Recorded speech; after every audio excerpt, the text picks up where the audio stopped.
As Washington continues to send billions of dollars to Ukraine, America's own budget is on the ropes, with the latest statistics showing some disturbing numbers, as RT's Kelly Maupin explains.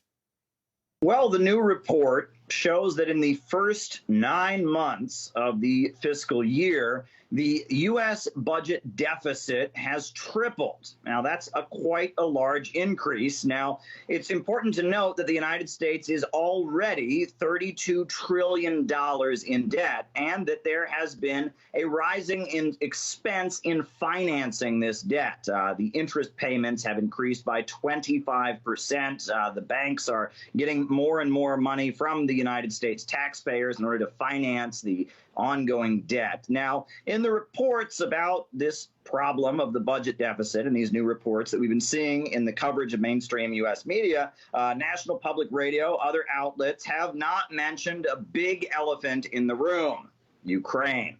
At this point, $75 billion from the U.S. taxpayers have gone to humanitarian, financial, and military support to Ukraine. That's according to the research done by the Kiel Institute in Germany. $75 billion has gone to Ukraine, and this rising deficit in the United States, you cannot say this is not a factor, as much as U.S. mainstream media tries to ignore it. Now, is it really worth it to the American taxpayer to continue to foot the bill for this conflict and this ongoing situation? Well, Marjorie Taylor Greene, a Republican in the U.S. House of Representatives, recently proposed an amendment to the National Defense Authorization Act and the government spending, putting forward a new budget to give even more money to Ukraine. She proposed in her amendment that the United States withdraw from NATO. Here she is explaining the logic behind it.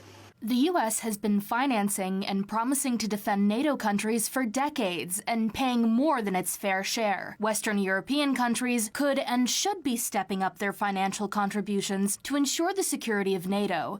Instead, they're entirely beholden to Russia, and U.S. taxpayers are expected to foot the bill.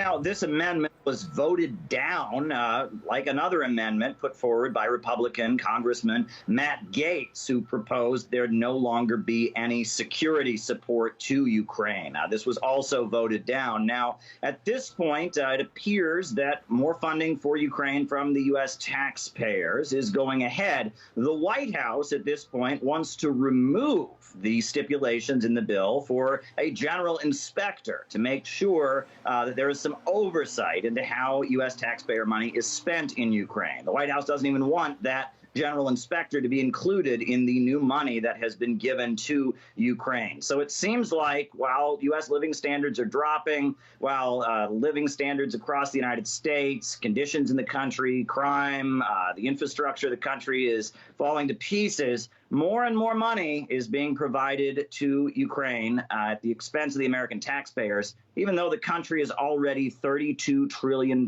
in debt.